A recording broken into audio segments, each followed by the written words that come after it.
Again. Can't get the 3 points again. I have a lot of doubts, guys. I have a lot of doubts. What's going to happen with this club? What's the situation right now? Doesn't feel good. Again, losing the 3 points there in the last minutes. Seems like we can't just keep the ball in our feet, right? Possession. Let's get possession. That's the way you win the games, with possession. Obviously scoring goals first and then keeping possession. That's the best way to defend. We can't defend. Let's keep the ball. That's the best way. We can't do that. Today there were many things which I think we should look at. And this game certainly left me with a bittersweet taste. I thought that we were getting the 3 points, and in terms of motivation, it was a big boost for us. Huge boost. I'm sad because we needed these 3 points to get a big push, and now we're gonna have to wait. Elche is the next game. All right, we will certainly have to win that, but if we get the 3 points, it's not going to be a big boost. I would have liked to get the 3 points today and get the 3 points against Elche. That would have certainly put us probably in Europa League positions. Europa League, is that what we deserve? Maybe not, guys. And today I think the youngsters were most probably the best, but at the end of the day, guys, it's a bit sad that the youngsters actually are the ones who decide this kind of games, right? Or the ones who actually show up. I don't like to see the youngsters showing up. I like to see everybody showing up. And the fact that the youngsters are pretty much the only ones playing is a good thing, but also a very bad thing. I mean, players that are getting incredible amounts of money are doing nothing in the pitch. And that makes me think a lot. And we can renew this team, and we can do a few things in January, but we can't just kick every single one out. You know, we just can't do that. We can't just kick everyone out. That's the bad part. That's the bad part. So let's analyze a bit the lineup. Let me see the lineup here. So this is the lineup, guys. I think Umtiti, Piqué, Araujo there in the back. I think the three man there played all right. You know, nothing to say against them. Piqué played a very good game throughout the whole 90 minutes. De Jong, again, I'm not seeing De Jong. Man, De Jong is depressing, man. It's depressing me, and I don't want to put pressure on De Jong. I don't want to put the kid in a situation where he feels very pressured, right, to perform. Something that happened to Coutinho a few years ago, and look where Coutinho is right now. Therefore, let's cheer up De Jong. De Jong has everything to shine in Barcelona. Xavi is like the perfect coach for De Jong to shine. Let's try to give him a boost. Busquets played a very good game as well. I think that Busquets is a critical part of this team, and we all know that Xavi is in love with Busquets, and he can get the best out of Busquets. Gavi, Nico and Abde, guys. When I made reference to the youngsters, I made reference to Gavi, Nico and Abde. I mean, just the fact that the first goal was a pass from Gavi and the goal from Nico. The first goal that he ever scored for Football Club Barcelona, and Abde as well. First goal he scores for Football Club Barcelona.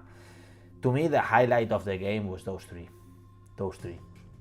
The bad part and the sad part and the frustrating part is that a player like Dembele, who earns probably like 10 times more or 15 times more or 20 times more than Abde, didn't do anything. I mean, he created one or two chances here and there, but Abde was outstanding tonight. and Abde comes from the second team. He must earn less than 1 million or just 1 million euros a year. Dembele earns about 10 million euros. That's sad. That's just sad. That's just sad.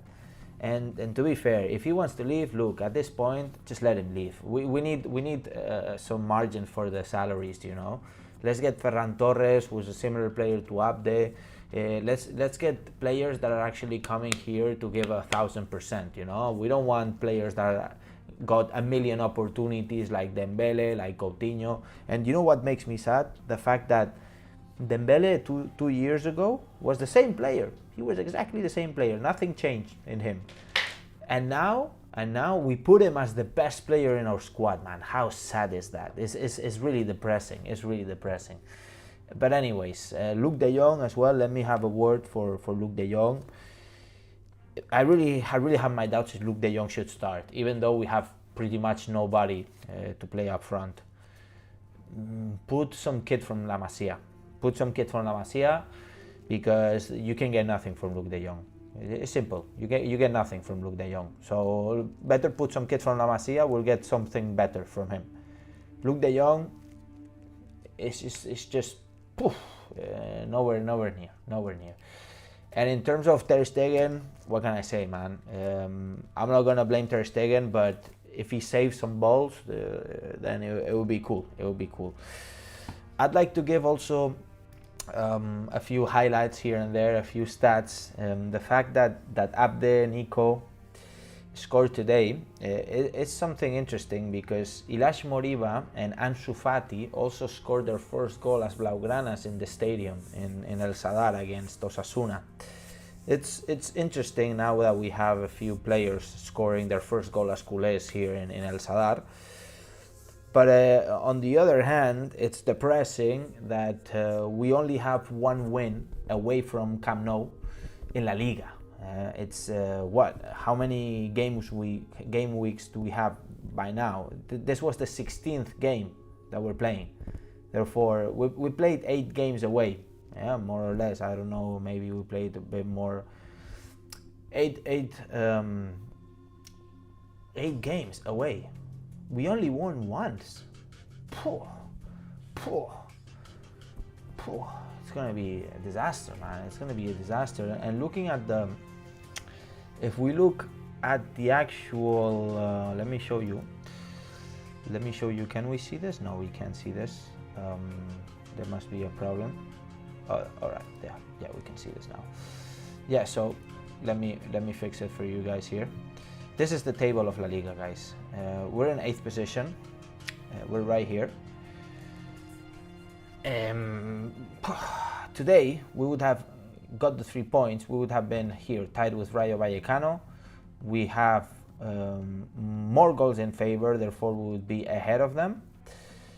And yeah, basically, we would have been in the 6th position, climbing nicely. Not bad.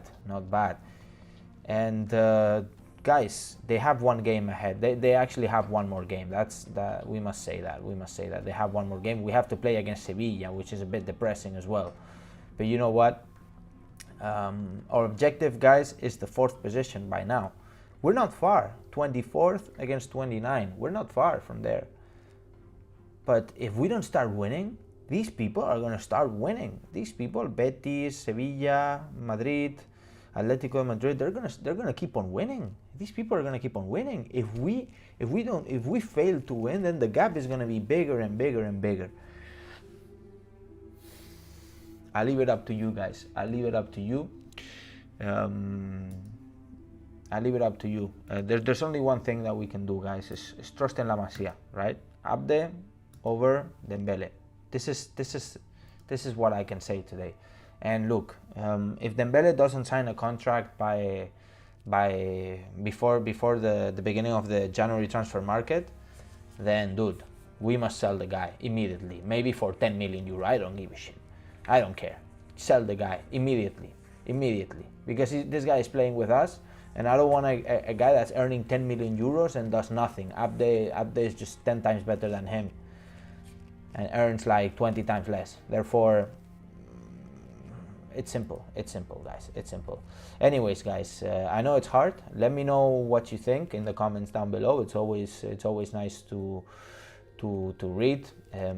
Obviously, why do you think that Barcelona can't win games away from home? And which players, especially, do you think that Barcelona should get rid of? I mean, I think that's obvious. The problem is that we are tied with the contracts, right? We are tied up with the contracts, and we can't really break the contracts that easily. We have to pay penalizations. And I think that if we need to make signings and we need to change things, then Laporta is going to have to break a few contracts. I'll break Coutinho's contract, and because it's just a crazy amount of money. Pay a penalization, find an agreement with the player, and then find something else. Find an alternative, and find this agreement. Then sign Ferran Torres, and we need a number 9 desperately. I mean, it's just so difficult. It's so difficult. Anyways, guys, 170 people watching right now, only 29 likes. If you guys can smash the like button, it will be very helpful. And of course, subscribe. If you're unsubscribed, the goal is 20k by the end of the year. I don't know if we'll make it. Maybe we'll be a bit shy on that number, but it'll be great if we can do it. It'll be a great achievement, and I will thank you all. The 20k by the end of the year, okay, or by the end of January would be nice as well. So guys, thank you everyone for joining. I know it's depressing. I know it's a bad moment for Barcelona. Which players do you think that we should be signing? Let me know, and let's be realistic. Don't say Haaland, Mbappe, and I don't know. Let's be realistic. Barcelona is bankrupt. I think there's some money to sign, but there's no money for in the salary, the margin of the salary. Therefore, it's gonna be difficult, guys. It's gonna be difficult.